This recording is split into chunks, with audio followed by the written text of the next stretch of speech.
সব খবর কম সময়ে সব খবর একসাথে। যমুনা টেলিভিশনের নিয়মিত আয়োজনে আপনাদের সবাইকে স্বাগত জানাচ্ছি। আমি ফয়সাল তিতুমির। শুরুতে খালেদা জিয়ার সবশেষ শারীরিক অবস্থার খবর। মা বিএনপি চেয়ারপারসন বেগম খালেদা জিয়াকে দেখতে এভার কেয়ার হাসপাতালে গিয়েছেন দলের ভারপ্রাপ্ত চেয়ারম্যান তারেক রহমান। সেখানে আছেন এই মুহূর্তে আমাদের সহকর্মী হাসিবুল করিম বিজয়। আমরা শুরুতেই সরাসরি তার কাছে যেতে চাই। বিজয়, তারেক রহমান কি এখনও ভেতরে আছেন কিনা, আর খালেদা জিয়ার চিকিৎসায় যে মেডিকেল বোর্ড তাদের বৈঠক চলছে বলে জানা গিয়েছে, কোনো ব্রিফ করা হবে কিনা, কোনো খবর আছে কিনা আপনার কাছে, একটু বিস্তারিত বলবেন। তিতুমির, শুরুতেই বলে রাখি যে মেডিকেল বোর্ডের যে বৈঠকটি এখন চলছে সেটি এখনও চলমান রয়েছে এবং বোর্ডের বৈঠক শেষে তারা আমাদেরকে একটি ব্রিফ করবে এমনটাই জানা গিয়েছে। তবে আর প্রথম যে আপনার প্রশ্নটি, সেই প্রশ্নের উত্তরে আমি যদি বলতে চাই যে তারেক রহমান এখন অবস্থান করছেন। তারেক রহমানের পাশাপাশি কিন্তু দলের মহাসচিব মির্জা ফখরুল ইসলাম আলমগীর তিনিও অবস্থান করছেন ভেতরে। এখন পর্যন্ত তারা বের হয়নি। আমি যেমনটি জানতে পেরেছি যে ঠিক 10টা 10 মিনিটে বিএনপির ভারপ্রাপ্ত চেয়ারম্যান তারেক রহমান তিনি তার মাকে দেখতে এখানে এসেছেন এবং এখনও তিনি অবস্থান করছেন। এছাড়াও যদি আমি আপনাকে বলি যে নিরাপত্তার ব্যবস্থাটা, নিরাপত্তা কিন্তু জোরদার শুরুর দিকে আমি দেখতে পেয়েছি। পুলিশের সদস্যদের সংখ্যা কিছুটা বাড়ানো হয়েছিল, তবে এখন সেটি স্থিতিশীল রয়েছে। এখনও কোনো ধরনের কোনো বাড়তি যে তৎপরতা সেটি আমরা এখনও দেখতে পাইনি। তবে মেডিকেল বোর্ডের যে বৈঠকটি রয়েছে সেই বৈঠক এখনও চলমান রয়েছে এমনটাই জানা গেছে এবং বৈঠক শেষে তার যে ব্যক্তিগত চিকিৎসক রয়েছে ডক্টর AZM জাহিদ হোসেন, তিনি কিন্তু ব্রিফ করবেন এমনটাই জানা গেছে। তবে কখন নাগাদ আসলে ব্রিফ করবে সেটি এখনও জানা যায়নি এবং ব্রিফ করার পরে পরবর্তী আপডেট আমরা আপনার মাধ্যমে দর্শকদের জানাতে পারবো। তিতুমির। বিজয়, অনেক ধন্যবাদ আপনাকে। এভার কেয়ার হাসপাতালের সামনে থেকে জানাচ্ছিলেন খালেদা জিয়ার চিকিৎসার সর্বশেষ খবর। মনোনয়নপত্র জমা দেওয়ার জন্য সময় বৃদ্ধি না পাওয়ায় এর মাধ্যমে শেষ হলো নির্বাচনী প্রক্রিয়ার প্রথম ধাপ। ঢাকা বিভাগীয় কমিশনারের কার্যালয়ের অন্তর্ভুক্ত 13টি আসনে আজ 174টি মনোনয়নপত্র জমা পড়ে, যেখানে এই মনোনয়ন তোলা হয়েছিল 253টি। সব প্রার্থী আচরণবিধি মেনে মনোনয়নপত্র জমা দিয়েছেন বলে জানিয়েছেন ঢাকার রিটার্নিং কর্মকর্তা। তবে শেষ মুহূর্তে যারা মনোনয়ন জমা দিতে পারেননি তাদের রিটার্নিং কর্মকর্তার সঙ্গে যোগাযোগ রাখতে বলা হয়েছে। সময় আর বাড়ছে না। ত্রয়োদশ জাতীয় সংসদ নির্বাচনে মনোনয়নপত্র জমা দেওয়ার সময় শেষ হয় সোমবার বিকেল 5টায়। ঢাকা বিভাগীয় কমিশনারের কার্যালয়ে সকাল থেকেই হাড় কাঁপানো ঠান্ডা উপেক্ষা করে মনোনয়নপত্র জমা দিতে আসেন প্রার্থী কর্মী সমর্থকরা। সকালে ঢাকা 17 আসন থেকে বিএনপির ভারপ্রাপ্ত চেয়ারম্যান তারেক রহমানের মনোনয়নপত্র জমা দেন বিএনপির চেয়ারপারসনের উপদেষ্টা আব্দুস সালাম। বলেন, ভবিষ্যতে সরকার প্রধান হিসেবে দেশের সংকট নিরসনে কাজ করবেন তারেক রহমান। সরকার প্রধান হিসেবে, প্রধানমন্ত্রী হিসেবে দায়িত্ব পালন করে দেশের আজকে যে ক্রাইসিস, দেশ যে একটা সংকটের মধ্যে পড়ে আছে, এই সংকট থেকে উত্তরণ ঘটনাতে উনি সচেষ্ট হবেন। তীব্র শীত উপেক্ষা করেই সকালে মনোনয়নপত্র জমা দিতে আসেন ঢাকা 14 আসনের জামায়াতে ইসলামীর প্রার্থী ব্যারিস্টার আরমান। সুষ্ঠু ও গ্রহণযোগ্য নির্বাচনের প্রত্যাশা ব্যক্ত করেন তিনি। এখানে আমরা কোনো ধরনের সংখ্যা দেখছি না। আমাদের আত্মবিশ্বাস যে একটি শান্তিপূর্ণ, গ্রহণযোগ্য এবং অংশগ্রহণমূলক একটি নির্বাচন ঢাকা 14 প্রতিটি কেন্দ্র হবে। বিএনপির সঙ্গে জোটবদ্ধ হয়ে ঢাকা 12 আসন থেকে নির্বাচন করেছেন বিপ্লবী ওয়ার্কার্স পার্টির সাইফুল হক। মনোনয়নপত্র জমা দিয়েছেন তিনিও। এদিকে মনোনয়ন জমা দিতে এসে জামায়াতের সঙ্গে জোট এবং এ নিয়ে দলের মধ্যকার ভাঙন নিয়ে কথা বলেন এনসিপির মুখ্য সমন্বয়ক নাসির উদ্দিন পাটোয়ারি। বলেন, জোট নিয়ে দ্বিমত থাকতেই পারে, তবে এটি কোনো আদর্শিক জোট নয়। বিকেলে ঢাকা 11 আসনে এনসিপি আহ্বায়ক নাহিদ ইসলামের পক্ষ থেকেও মনোনয়ন জমা দেন সমর্থকরা। এছাড়া সারাদিনই বিভিন্ন দলের ও স্বতন্ত্র প্রার্থীরা মনোনয়ন জমা দেন। এসব প্রার্থীরা যথাযথ আচরণবিধি মেনেই মনোনয়ন জমা দিচ্ছেন বলে জানিয়েছেন বিভাগীয় কমিশনার। জুনিয়র সিনিয়রদের মধ্যে অনেকে চেয়ার ছেড়ে দিয়ে বসার ব্যবস্থা করে দেয় এবং তাদের মধ্যে যে হৃদ্যতাপূর্ণ যে সম্পর্ক, যেভাবে তারা একে অপরকে কৌশলাদি বিনিময় করেছেন, আমি অত্যন্ত আশাবাদী যে আগামী নির্বাচনটা আমরা অত্যন্ত শান্তিপূর্ণ এবং সুষ্ঠুভাবে ইনশাল্লাহ করতে পারব। মনোনয়ন জমা দিতে শেষ ঘণ্টায় প্রার্থীদের মধ্যে ছিল বাড়তি ব্যস্ততা। যাচাই বাছাই ও সব প্রক্রিয়া শেষে চূড়ান্ত প্রার্থী তালিকা ঘোষণা করা হবে 21 জানুয়ারি। এরপর প্রচারণা শুরু 22 তারিখ থেকে। সুমাইয়া ঐশী, যমুনা নিউজ, ঢাকা। নির্বাচন কমিশনে মনোনয়নপত্র দাখিলের শেষ দিনে উৎসবমুখর পরিবেশে মনোনয়নপত্র দাখিল করেছেন প্রার্থীরা। নির্বাচনের পরিবেশ সুষ্ঠু, শান্তিপূর্ণ এবং লেভেল প্লেইং ফিল্ড নিশ্চিতে সরকার এবং ইসিকে সর্বোচ্চ ক্ষমতা প্রয়োগের আহ্বান জানিয়েছেন তারা। বলেন, বিরোধী প্রার্থী যেই হন না কেন ভোটে সুস্থ প্রতিদ্বন্দ্বিতা হবে। প্রার্থীদের আচরণবিধি মেনে চলার আহ্বান জানিয়েছেন রিটার্নিং কর্মকর্তা। শেষ দিনে উৎসবমুখর পরিবেশে নিজেদের মনোনয়নপত্র জমা দিয়েছেন বিভিন্ন দলের প্রার্থীরা। সকাল থেকেই নির্বাচন কমিশন কার্যালয় ও জেলা প্রশাসকের কার্যালয়ে ছিল প্রার্থীদের ভিড়। ঢাকা 1, 2, 3, 19 ও 20 এই 5 আসনের প্রার্থীরা জেলা প্রশাসকের কার্যালয়ে 44 জন মনোনয়নপত্র দাখিল করেন। ঢাকা 13 ও ঢাকা 15 আসনের প্রার্থীরা নির্বাচন প্রশিক্ষণ ইনস্টিটিউটে আঞ্চলিক নির্বাচন কর্মকর্তার কাছে মনোনয়নপত্র দাখিল করেন। অনেকে শেষ দিনেও নিয়েছেন মনোনয়নপত্র। এদিন নির্বাচন কমিশন কার্যালয়ে ঢাকা 15 আসনে জামায়াতের আমির ডাক্তার শফিকুর রহমানের পক্ষে মনোনয়ন জমা দেন দলটির সহকারী সেক্রেটারি জেনারেল এহসানুল মাহবুব জুবায়ের। ঢাকা 13 আসনে লড়তে মনোনয়নপত্র জমা দেন এনডিএম ছেড়ে বিএনপিতে যোগ দেয়া ববি হাজ্জাজ। অন্যদিকে একই আসনে শরিক দল খেলাফতে মজলিসের মামুনুল হকের জন্য মনোনয়নপত্র জমা দেয়নি জামায়াতে ইসলামী ও এনসিপি। ঢাকা 1 থেকে 3 আসনের বেশিরভাগ প্রার্থী সহকারী রিটার্নিং কর্মকর্তার কাছে মনোনয়ন দাখিল করেন। শরিক দলগুলোর জন্য বেশ কিছু আসনে মনোনয়ন জমা দেয়নি বিএনপি, জামায়াতে ইসলামী। দলগুলোর পক্ষ থেকে জানানো হয়েছে, রাজনৈতিক পরিস্থিতি ও নির্বাচনী পরিবেশ বিবেচনায় তারা এই সিদ্ধান্ত নিয়েছে। ষড়যন্ত্র প্রচেষ্টা হয়েছে, যেখানে আরপিওতে নিশিরাতের ভিতরে হঠাৎ করে বদল আনা হয়েছে, যার জন্য আমরা এক মার্কায় জোটে সবাই যেতে পারবো না। তো সেটা মোকাবেলা করবার জন্য এগেন স্ট্র্যাটেজিক মানে কৌশলগত কারণে আমরা নির্বাচনী মার্কা ধানের শীষ নিয়ে নির্বাচনে যাচ্ছি। ট্রেন যেহেতু যাত্রা শুরু করছে, যথাসময় নির্বাচন হবে আমরা আশাবাদী, কিন্তু সারা বাংলাদেশের জনগণই নিরাপত্তা হুমকিতে রয়েছে। আমরা প্রার্থী যারা রয়েছি আমরা এটা নিয়ে উদ্বিগ্ন। আশা করব সরকারের লেভেল প্লেইং ফিল্ড অতি দ্রুত আমাদের সামনে দৃশ্যমান করবেন। ইনক্লুসিভ বাংলাদেশ গড়ার যে প্রত্যয় ডাক্তার শফিকুর রহমান ব্যক্ত করেছেন, সেক্ষেত্রে আমরা ঢাকা 15 আসনে বিজয় লাভ করে আমরা সেটা বাস্তবায়ন করার ক্ষেত্রে এগিয়ে যাবো ইনশাআল্লাহ। সময় আছে, সব মিলে 42-43 দিনের মতো সময় আছে। এই সময়ের মধ্যে যাতে একটি সুষ্ঠু সুন্দর নির্বাচন অনুষ্ঠানের জন্য সম্ভাব্য সর্বোত্তম পদক্ষেপগুলো গ্রহণ করেন সরকার এবং নির্বাচন কমিশন, আমরা সে আহ্বান জানাচ্ছি। রিটার্নিং কর্মকর্তা জানান, নিয়ম অনুযায়ী সব প্রক্রিয়া সম্পন্ন করা হয়েছে। ভোট গ্রহণের দিন শান্তিপূর্ণ পরিবেশ নিশ্চিত করতে প্রয়োজনীয় প্রস্তুতি নেওয়া হয়েছে। 21 তারিখে গিয়ে প্রতীকবদ্ধ করা হবে, তখন থেকে আনুষ্ঠানিক প্রচার প্রচারণা শুরু হবে এবং প্রার্থীরা আমাদেরকে আশ্বস্ত করেছেন তারা আচরণবিধি মেনে চলে নির্বাচন কমিশনকে সহযোগিতা করবেন এবং একটু সুষ্ঠু সুন্দর নির্বাচন অনুষ্ঠানের জন্য সর্বাত্মক সহযোগিতা করবেন। মনোনয়ন প্রত্যাশীরা বলছেন, নির্বাচনে অংশগ্রহণের মাধ্যমে জনগণের কাছে যাওয়ার সুযোগ তৈরি হয়েছে। তবে সুষ্ঠু ও গ্রহণযোগ্য নির্বাচন নিশ্চিত করতে লেভেল প্লেইং ফিল্ড নিশ্চিত করার আহ্বান জানিয়েছেন প্রার্থীরা। তাদের দাবি, প্রশাসন ও আইন শৃঙ্খলা বাহিনীকে নিরপেক্ষ থাকতে হবে। যদি আমরা নির্বাচনে লিডিং ফিল্ড পাই, যদি আমরা প্রশাসনিকভাবে ঠিকভাবে সবকিছু সহযোগিতা পাই, আমরা ইনশাআল্লাহ নির্বাচন করব। সরকারের ভূমিকা, নিরাপত্তা বাহিনীর ভূমিকা এবং রাজনৈতিক দল, বড় দল ছোট দল যারাই আছেন, সমস্ত রাজনৈতিক দলগুলোর সদিচ্ছাও একটা বড় ব্যাপার। আমার সিকিউরিটি আমার জনগণ, আমার সিকিউরিটি আমি নিজে, উপরে রব্বুল আলামিন। আমি জনগণের কাছে বহুত আগে থেকে যাওয়ার চেষ্টা করছি। ঢাকা জেলা প্রশাসক ও রিটার্নিং কর্মকর্তা চ্যালেঞ্জ সত্ত্বেও ভোট গ্রহণ পর্যন্ত লেভেল প্লেইং ফিল্ড ধরে রাখার অঙ্গীকার জানান। অনেকগুলো কাজের সমন্বয়ে কিন্তু একটু ভালো ইলেকশন হয়, তো এই কাজগুলো আমরা করতে পারবো, এই কনফিডেন্স আমাদের আছে এবং আমরা সেই জন্যই কিন্তু প্রত্যেক দিন কাজ করে যাচ্ছি। 30 ডিসেম্বর থেকে 4 জানুয়ারি পর্যন্ত চলবে প্রার্থিতা যাচাই বাছাই। আপিল করতে পারবেন 5 থেকে 11 জানুয়ারি, আপিল নিষ্পত্তি 12 থেকে 18 জানুয়ারি। Tanzim Shafin, Jamuna news, Dhaka.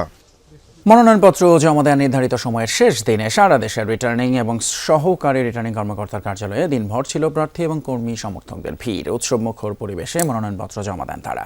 BNP, Jamaat, NCP সহ বিভিন্ন দলের হেভিওয়েট এবং স্বতন্ত্র প্রার্থীরাও সোমবার মনোনয়নপত্র জমা দিয়েছেন।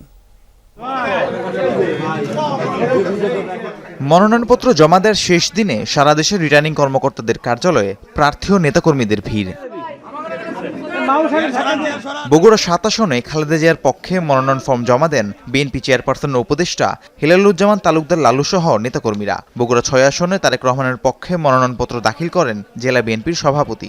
ফেনী 1 আসনে খালেদা জিয়ার পক্ষে মনোনয়নপত্র জমা দেন বিএনপির vice chairman Abdul Awal Mintu. BNP মহাসচিব মির্জা ফখরুল ইসলাম আলমগীর ঠাকুরগাঁও 1 আসনে মনোনয়নপত্র জমা দিয়েছেন। চট্টগ্রাম 1 আসনে ফর্ম জমা দিয়েছেন বিএনপি স্থায়ী কমিটির সদস্য আমির খসরু মাহমুদ চৌধুরী। পূর্বে যেভাবে আমাকে সমর্থন দিয়েছেন এখনও সেইভাবে সমর্থন দিয়ে আমাকে ধানের শীষে ভোট দিয়ে আমাকে আপনারা জয়যুক্ত করার জন্য আমাকে সাহায্য করবেন। বাংলাদেশের মানুষ অধীর আগ্রহে অপেক্ষা করছে তার ভোটাধিকার প্রয়োগ করে তার নির্বাচিত প্রতিনিধির মাধ্যমে নির্বাচিত সংসদ করবে, নির্বাচিত সরকার করবে। খুলনা 5 আসনে মনোনয়নপত্র জমা দিয়েছেন জামাতের সেক্রেটারি জেনারেল মিয়া গোলাম পরোয়ার। কুমিল্লা 11 আসনে ফর্ম দাখিল করেছেন দলের কেন্দ্রীয় নায়েবে আমির ডাক্তার সৈয়দ আব্দুল্লাহ মোহাম্মদ তাহের। 10 দলের নতুন বাংলাদেশ গড়ার এই অভিযাত্রায় আশা করি 18 কোটি মানুষও আমাদের এই মিছিলের সহযাত্রী হবে।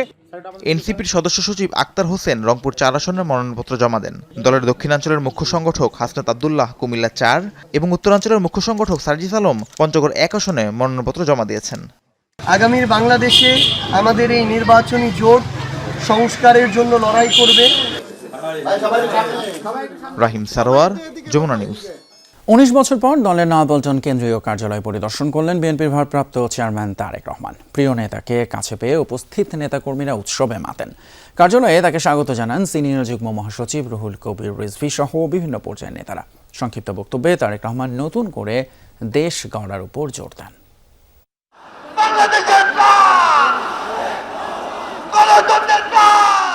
জনতা আর নেতাকর্মীদের মাঝে তারেক রহমান, ঠিকানা পুরনো কিন্তু আগমন নতুন পরিচয়, নতুন স্বপ্নের সারথি হয়ে। এই নয়াপল্টন সেই ভূমি যেখানে বিএনপির আন্দোলন, সংগ্রাম, রক্ত, বুলেট, গ্রেফতার সহ হামলার বহু নৃশংস স্মৃতি জমা।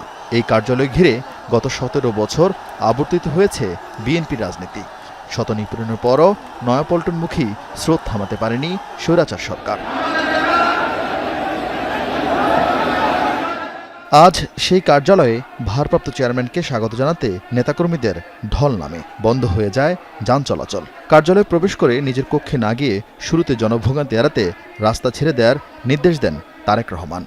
আমরা যদি এখন এই রাস্তাটা বন্ধ করে রাখি তাহলে সাধারণ মানুষের চলাচলের অসুবিধা হবে।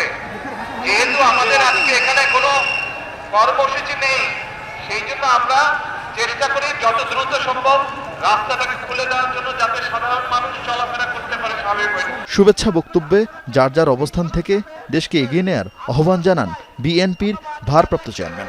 যার যতটুকু অবস্থান আছে সেখান থেকে আসুন, আমরা আমাদের দেশটাকে নতুন করে গড়ে তোলার চেষ্টা করি।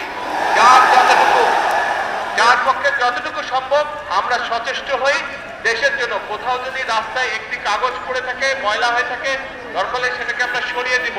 এভাবে ছোট ছোট করে কাজ করার মাধ্যমে আমরা দেশটাকে গড়ে তুলে আসুন। পরে তারেক রহমান কার্যালয়ে তার জন্য নির্ধারিত কক্ষে গিয়ে বসেন। ঘুরে দেখেন নতুন করে সাজানো কেন্দ্রীয় কার্যালয়ের বিভিন্ন কক্ষ। প্রায় 19 বছর পর নয়াপল্টনে তারেক রহমানের আগমনের খবর শুনে ছুটে আসেন ঢাকা মহানগর দক্ষিণের বিভিন্ন পর্যায়ের বিএনপি ও অঙ্গ সংগঠনের নেতাকর্মীরা। স্লোগানে স্লোগানে প্রিয় নেতাকে স্বাগত জানানোর পাশাপাশি নতুন ভোরের প্রত্যাশা ছিল সবার মাঝে। সকল পর্যায়ে সকল দলের মানুষের অধিকার বাংলাদেশের মাটিতে তারেক রহমান সাহেবের নেতৃত্বে অধিকার প্রতিষ্ঠা হবে ইনশাল্লাহ। কখনো বাসায় শুইতে পারি নাই, ফ্যামিলিকে সময় দিতে পারি নাই আজকের এই দিনটার জন্য। এজন্য আমরা এই ইতিহাসের সাক্ষী হওয়ার জন্য আমরা এখানে ছুটে এসেছি। বিকেল 3টায় গুলশানের বাসা থেকে বের হয়ে তারেক রহমানের গাড়িবহর কাকরাইলে আসে 3:30টায়। তবে নেতাকর্মীদের ভিড় ঠেলে নাইটাঙ্গেল মোড় থেকে নয়াপল্টন কার্যালয়ে প্রবেশে সময় লাগে আরও 30 মিনিট। আরিফিন শাকিল, যমুনা নিউজ, ঢাকা। জাতীয় নাগরিক পার্টি এনসিপিতে যোগ দিয়েছেন অন্তর্বর্তী সরকারের সাবেক উপদেষ্টা আসিফ মাহমুদ সজীব ভুঁইয়া। তিনি অংশ নেবেন না নির্বাচনে, দায়িত্ব পালন করবেন দলের মুখপাত্র এবং নির্বাচন পরিচালনা কমিটির প্রধান হিসেবে। সন্ধ্যায় রাজধানীর বাংলা মোটরে এনসিপি কার্যালয়ে সংবাদ সম্মেলনে সব তথ্য জানান দলের আহ্বায়ক নাহিদ ইসলাম। অন্তর্বর্তী সরকারের সাবেক উপদেষ্টা আসিফ মাহমুদ সজীব ভুঁইয়া ঢাকা 10 ও কুমিল্লা 3 আসনেও সংগ্রহ করেন মনোনয়নপত্র। জানিয়েছিলেন ত্রয়োদশ জাতীয় সংসদ নির্বাচনে অংশ নেয়ার কথা, চালান নির্বাচনী প্রচারও। সোমবার গুঞ্জন ওঠে এনসিপিতে যোগ দিতে পারেন তিনি। সন্ধ্যায় সংবাদ সম্মেলনে তাই স্পষ্ট করেন দলের আহ্বায়ক নাহিদ ইসলাম। জানান নির্বাচনে অংশ নেবেন না আসিফ মাহমুদ। দলের মুখপাত্র, নির্বাচন পরিচালনা কমিটির প্রধান এবং নীতি নির্ধারণী পর্ষদেও থাকবেন আসিফ। এই নির্বাচনে কর্মযোগ্য এই গুরুভার এবং আমি এই সময় সংগঠনটাকে ধরে রাখার জন্য জনাব আসিফ মাহমুদ সজীব ভুঁইয়া তিনি এবারে নির্বাচনে অংশগ্রহণ করবেন না, বরং জাতীয় নাগরিক পার্টি এনসিপির মনোনীত প্রার্থী যারা রয়েছেন তারা যাতে জিতে আসতে পারে এবং সংসদে গিয়ে বাংলাদেশের মানুষের গণঅভ্যুত্থানের পক্ষের কণ্ঠস্বর হয়ে উঠতে পারে, সেজন্য তিনি কাজ করবেন।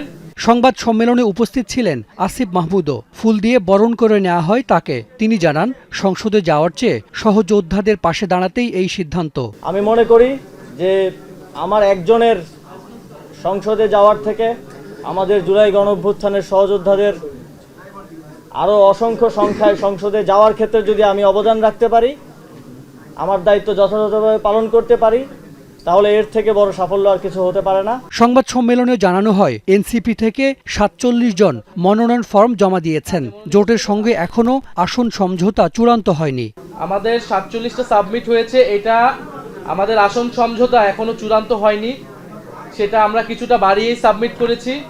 এটা আমাদের যেহেতু অনেকেরটা বাতিল হতে পারে, অনেক ভুল ত্রুটি থাকতে পারে, এটা আগামী কয়েকদিনের মধ্যেই এটা আলাপ আলোচনার মাধ্যমে এটা চূড়ান্ত হয়ে যাবে যে এনসিপি কয়টি আসনে তার প্রার্থী দিচ্ছে।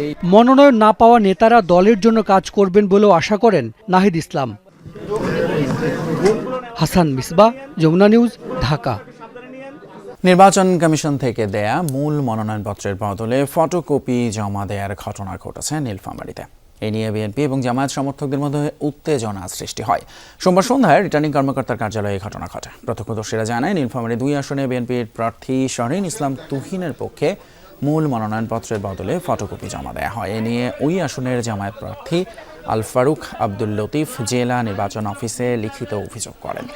পরে জেলা প্রশাসকের কার্যালয়ের সামনে জামায়াতের কর্মীরা অবস্থান নিয়ে বিভিন্ন স্লোগান দেয়। এরপর সেখানে বিএনপি নেতা কর্মীরাও অবস্থান নিয়ে স্লোগান দিতে থাকে। পরে আইনশৃঙ্খলা বাহিনী ঘটনাস্থলে গিয়ে পরিস্থিতি নিয়ন্ত্রণে আনে। মনোনয়নপত্র জমা দেওয়ার শেষ দিনে দেশের বিভিন্ন আসনে মনোনয়ন জমা দিয়েছেন বিএনপি, জামায়াত এবং এনসিপি সহ নানা রাজনৈতিক দলের নেতাকর্মীরা। এছাড়া স্বতন্ত্র প্রার্থীরাও জমা দেন মনোনয়ন ফর্ম। সোমবার সকালে মাদুরীপুর 2 সংসদীয় আসনে বিএনপির প্রার্থী হিসেবে মনোনয়নপত্র দাখিল করেন জেলা বিএনপির সদস্য সচিব জাহানদার আলী জাহান। জেলা প্রশাসকের কার্যালয়ে রিটার্নিং অফিসারের কাছে তিনি আনুষ্ঠানিকভাবে মনোনয়ন জমা দেন। এ সময় তার সঙ্গে ছিলেন বিএনপি এবং অঙ্গ সংগঠনের বিপুল সংখ্যক নেতাকর্মী। এদিকে নরসিংদীতেও বিভিন্ন আসনের প্রার্থীরা ফর্ম জমা দিয়েছেন। সোমবার দিনভর রিটার্নিং কর্মকর্তা ও জেলা প্রশাসকের কাছে মনোনয়নপত্র জমা দেন প্রার্থীরা। দুপুরে শিবপুর উপজেলার সহকারী রিটার্নিং কর্মকর্তার কাছে নিজের ফর্ম জমা দেন নরসিংদী 3 আসনের বিএনপি মনোনীত প্রার্থী মঞ্জুর এলাহি।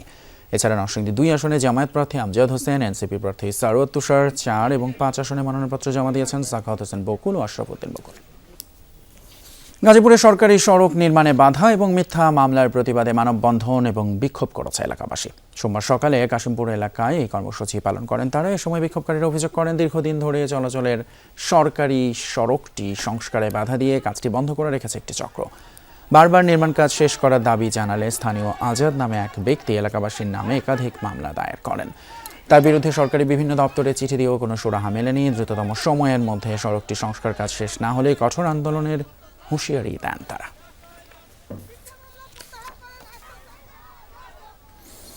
দর্শক, ছিল আমাদের আজকে সব খবরের আয়োজন। এতক্ষণ সাথে থাকার জন্য ধন্যবাদ আপনাদের সবাইকে।